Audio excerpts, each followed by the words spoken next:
Death on the border. They treated him like a dog in the street. They stripped him naked. They took away his dignity. Lives ruptured without a warning. I'm scared for life. I'm crippled now. My stomach is in bits. All in the name of a new Republican war on drugs. These drug dealers are now in fear of their lives. Even former dealers are looking over their shoulder. I actually felt that they wanted to shoot me dead. They pose as guardians of the street. But what really motivates the Republican gunmen? Reality is that criminals drugs.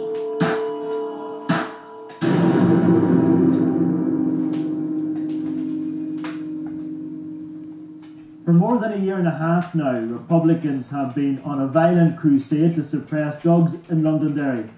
It's been a campaign of crippling beatings and shootings that threatens progress on policing. It could even dent Sinn Féin's grand political project by underscoring the failure of the PSNI to be accepted in Republican areas. And now a new edge has been introduced. Rival Republican groups appear to be campaigning to be seen as the people's champion against drug dealers. Last week that competition took a sudden and terrifying escalation into murder. Kieran Doherty, a young father and lifelong Republican. Kieran Doherty spent 6 weeks under scrutiny from his former comrades in the real IRA. According to the dissident group, he owed them an explanation about his links to drugs. Then the talk turned to terrible action. Last Wednesday night, Kieran Doherty left his home in Derry's Coshoan estate, apparently to meet a friend.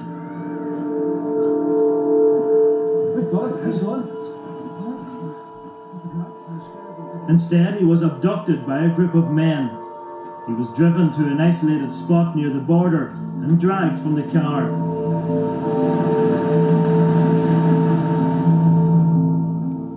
Kieran Doherty had spent enough time as a member of the real IRA to know what would happen next.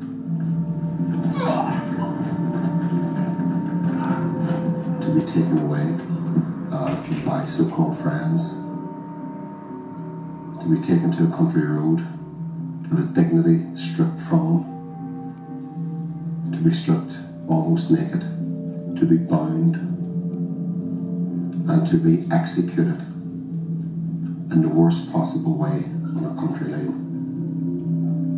It's horrific that that would be visited upon a young man, upon his family, and the most hurtful thing to me, as being a lifelong Republican, is the people who carried out this heinous murder attack on a young man masquerade as being Republicans. That is the most repulsive thing to me. And I believe they're watching this tonight. And if you think you're proud of yourself, don't be. I can't get it out of my head. The way they left him lying on the road, stripped naked, gagged, brutally murdered. I'll never get it out of my head. And I don't know why they done it. According to the real IRA, Kieran Doherty was killed because he had links to the drugs trade.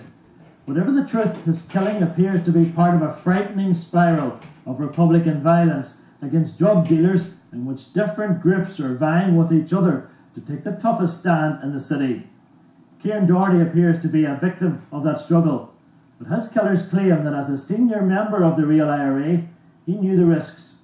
I personally have no doubt that Kieran knew who shot him.